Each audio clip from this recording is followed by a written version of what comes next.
Our daily Bible reading today comes from Jeremiah chapter 12 through chapter 14. And our daily devotional today here at Carrollton Christian Fellowship comes from the beginning portion of Jeremiah chapter 12.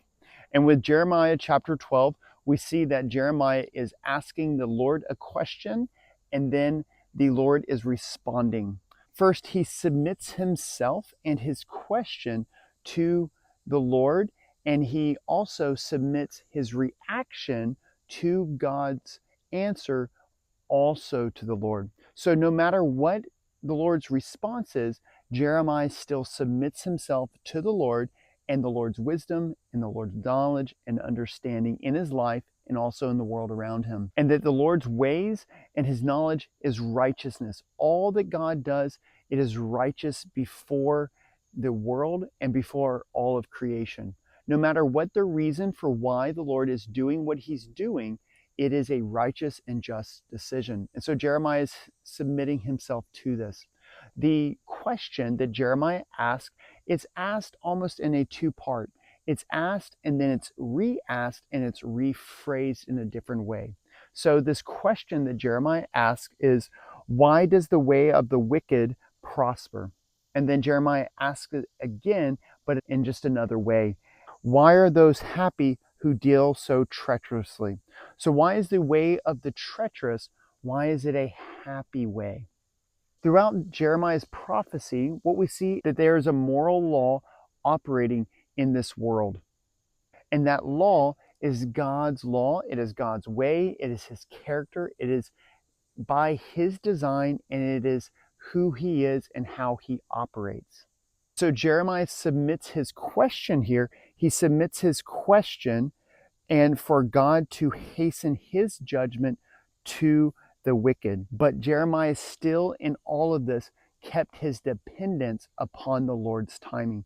Jeremiah did not take things into his own hands or did not go out and try to develop things and try to bring the judgment upon the wicked about in his timing and by his ways. Jeremiah, in his request, he recognizes that it's God who has planted them. God who has planted those who are acting treacherously, those who are acting wickedly. God is the one who has planted them. And that they had an outward profession of religion and an outward profession that they were godly, an outward profession that they were doing things according to who God is, according to his character. But they did not apply, nor did they care about the things of the Lord in their life. They didn't care about the things of the Lord. And when they did see areas and ways how they could apply what it was that they knew from God's law and from God's word and what they knew about God, they decided not to apply God's word to their life. And instead, they decided to deal treacherously and take advantage of others. And they decided that they will get full and that they will get what is theirs. They will take advantage and they will prosper in their ways and by the advantages that have come before them. And they don't care what God's word and what God's character says is the right way to treat one another, and then also the right way to approach the Lord in and how we love and care for others. And Jeremiah here, he states that how this is in the exact opposite of his character. So then why, Lord, this is the exact opposite of my character. You know my character. Why am I going through this? Why am I experiencing what I'm experiencing? Then in verse 5 through 6, we see the Lord's response to Jeremiah. The Lord here, he begins a longer response in responding to not only Jeremiah's question and how it pertains to Jeremiah, but he also does go through, as we continue reading in the reading after verse 7, the Lord does go forward and explains what is happening and what he will be doing, how it regards to Jerusalem and to Judah and the wicked. But for here in verses 5 through 6, God responds specifically to Jeremiah and how it relates to Jeremiah, how his question relates to him. And so in verses 5 through 6, we see that God's response here is about what God is doing in Jeremiah's life. God says that your family has dealt treacherously with you, and that your family and those around you, they even speak deceitful lies to you.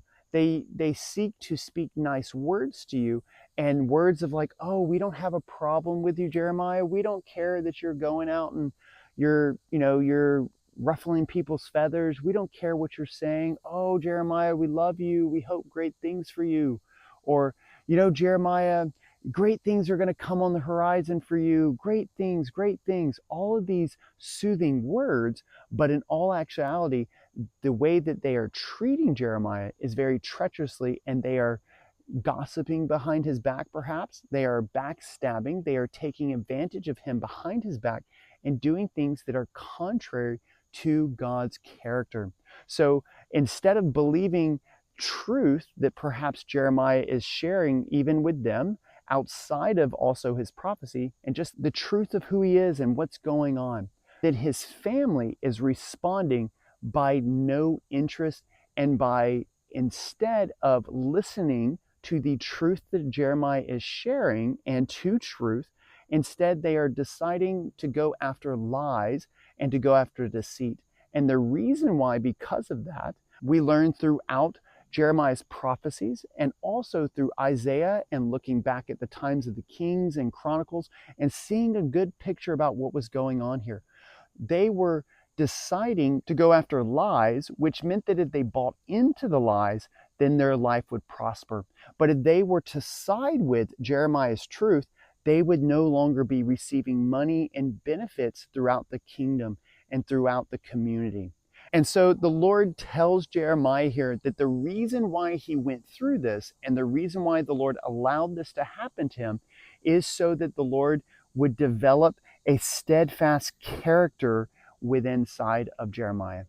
That the Lord would exercise in a place of relatively peace and calm, and in a place to where it's like running with kittens and puppy dogs.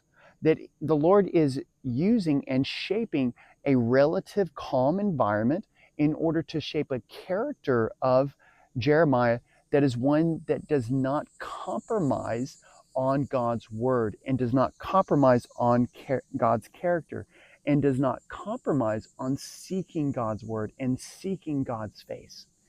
And so that this can then take Jeremiah to a place to where no longer he's running with kittens and bunny rabbits and puppy dogs, but now he's running with the horses. Now he is prepared for a much more difficult time because he has exercised in this easier time. It's the same thing as with an athlete when they are training.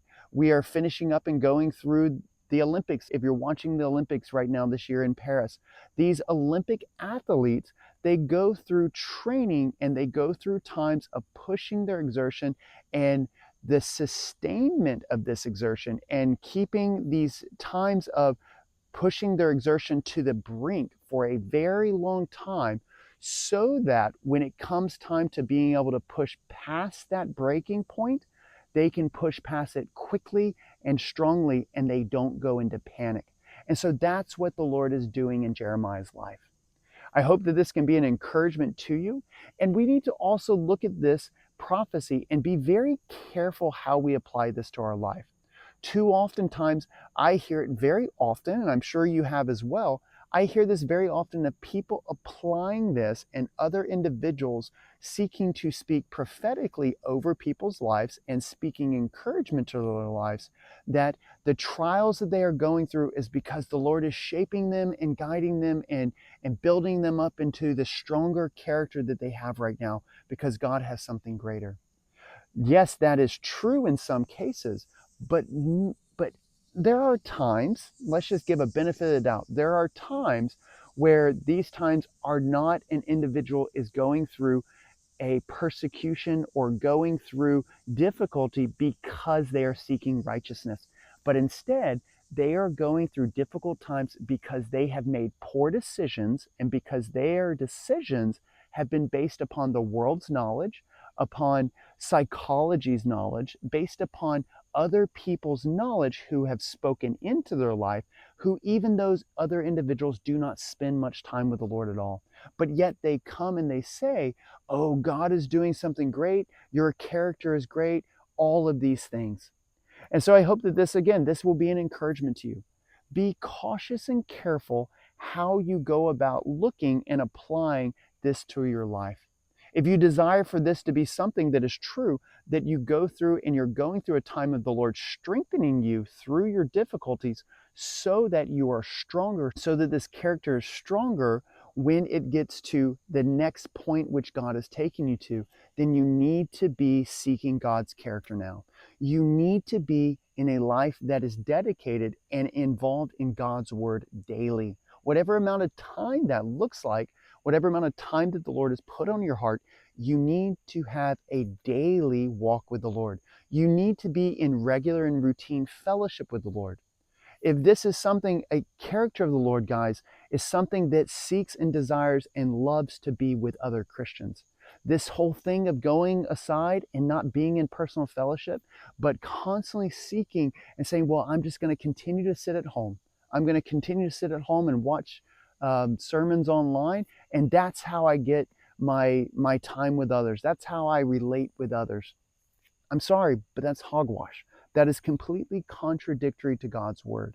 And the things you are going through in your life are not because your character is according to God's character and seeking fellowship with God's people, but instead the loneliness and the hard times mentally perhaps that you're going through is because you have isolated yourself from the children and from the people of God. If the churches that you have gone to in the past are those that are not seeking after the Lord and not seeking after things, but are churches that form cliques and churches that that don't feed and that do not nurture a growing relationship with Jesus and with God's word, then you need to change friends and you need to change churches. You are responsible for your own growth with the Lord. It's your responsibility. It is also the responsibility of those within churches and the leaders and the giftings that God has given certain individuals to equip and to lead and to guide you. And so it is your responsibility to seek out the good ones. And for those that don't do a very good job, hey, that's between the Lord. That is the Lord's servant, and the Lord will handle that. But for you, you need to be seeking out solid fellowship no matter what it looks like, no matter what the size might be. And then continue to, when you find that good thing, when you find that good water, when you find that good precious jewel of God's word and God's people in fellowship, then you need to go tell people about it. Go tell people of the good things that you've seen and the good things that you've found. And so again, I hope this will be encouragement to you, and we look forward to seeing you tomorrow. So take care and have a blessed one.